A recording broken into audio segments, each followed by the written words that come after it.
Welcome into your PFF State of the Franchise. It is the Tampa Bay Bucs edition. Sam, we've got some turnover in Tampa Bay. I want to start on the defensive side. It feels like this defense for years has been Gerald McCoy up front, Lavonte David at linebacker. Now it's been Brent Grimes at corner the last couple of years, and then just a whole bunch of guys who grade well below average in the PFF system. They trade for Jason Pierre-Paul. They're bringing in Vinny Curry this year. Is this finally the year that we have enough pieces around the couple big names that the Bucs have on the defensive side? Yeah, on the defensive line in particular, it's been Gerald McCoy, and then this team has consistently struggled to put talent around him. Robert Ayers was actually one of these perennially underrated players who was a very productive player next to Gerald McCoy. I think really with Vinny Curry, they've replaced like with like, and they've gotten a little bit younger doing it. But if you look at their grades, their numbers in PFF Premium Stats, all part of PFF Elite, they're actually really close, Ayers and Curry last season. Both of them struggled to generate actual sacks, but they both had a lot of hits and hurries to go in addition to those sacks. So they're much better in pass rushing terms than the sacks alone would let you know. Last year, Robert Ayers, just 2 sacks, but 17 quarterback takedowns and 26 hurries in addition to that. Vinny Curry, 1 more sack, but the same 17 quarterback hits and 27 hurries. So 1 more pressure and 1 more sack in addition to what Robert Ayers had. But realistically, they've replaced like with like there. The big move is the trade for JPP, getting another talented edge defender, maybe never the all-pro caliber kind of guy that everyone thought he had the potential to be earlier in his career, but he's a very good run defender, a consistent producer of pressure, an Iron Man when it comes to edge defenders in the NFL. Guy rarely comes off the field. That should give them 3 talented guys on that defensive line. And then you've got Beau Allen coming over from Philadelphia as well, who is a solid nose tackle type in that 4-man line. This should be a vastly improved front 4. Yeah, that nose tackle spot's one. They tried to bring Clinton McDonald in. They've tried Akeem Spence over there. Never really had that perfect complement. Chris Baker. I mean, they've had these guys kind of in and out, right next to Gerald McCoy. Allen could be the guy there. Don't forget about Noah Spence, too. Showed some promise as a rookie with 40 pressures, down to only 12 last year, battling injuries and wasn't on the field a ton. But he's that explosive edge rusher where maybe if you just keep him as a pure edge rusher, JPP's doing the heavy every down work. Vinny Curry's moving around the defensive front.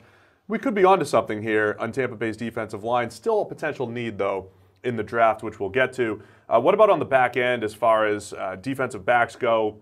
Vernon Hargreaves hasn't really lived up to potential. They're bringing back Brent Grimes, who's been their best guy these last couple of years.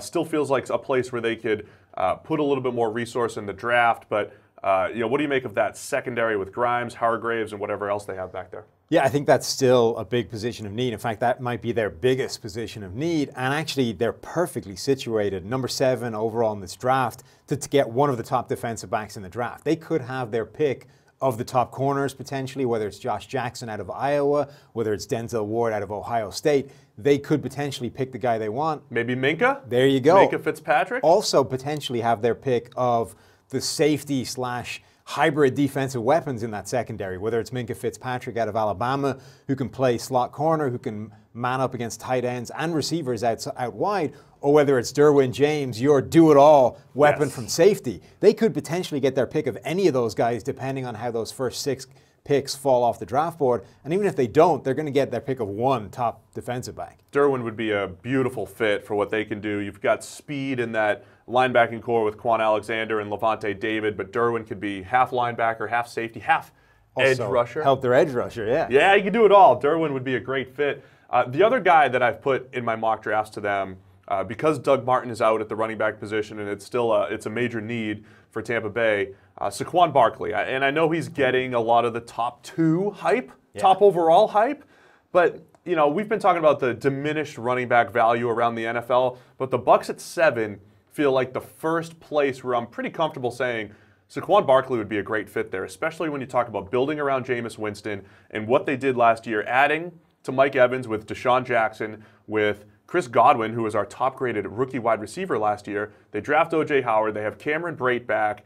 Now, if you could add Saquon Barkley to the mix, that is how you build around your young quarterback. I would love that fit. I think it would be a nice fit. I don't think there's any chance he makes it as far as 7, so I don't see it happening. Do not take Barkley that high. Come on. The other thing, though, that's interesting with that is I don't know if this offensive line in Tampa Bay would be good enough for Barkley to truly dominate the way he has the potential to. I think Barkley, given his tendency to run away from contact, to run towards daylight, I think he's a guy that actually needs a good offensive line to be as productive as his potential would determine.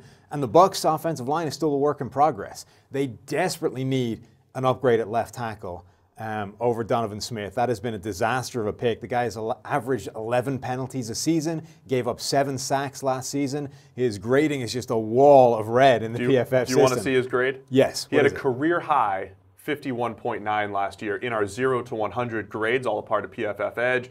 So it's trending up a little bit, but not quickly enough for him to kind of salvage. They made a big investment in free agency. They signed Ryan Jensen, center from Baltimore, to be the highest paid center in the league based off a few games where he showed that kind of potential. But if you look at his grading, again, if you get the right sequence of games, Ryan Jensen looks like the best center of the league. You get the wrong sequence of games, Ryan Jensen doesn't look like he belongs starting in the NFL. I see a combo of red and green on there. There are 4 or 5 games in there where if you watch those in sequence, you would not want this guy as your starting center. So this offensive line in Tampa Bay, between Donovan Smith at left tackle, Ryan Jensen at center, you've got Evan Smith at left guard, Ali Marpet at right guard, and DeMar Dotson recovering from off-season surgery. There's a big variance in how good that offensive line could be in 2018. So I like the way the playmakers are shaken up. Certainly need to look at running back in the draft. And I'm not saying you have to force one. Obviously not in the first round. If Barkley falls, that'd be great. It's a nice deep running back class to grab somebody later.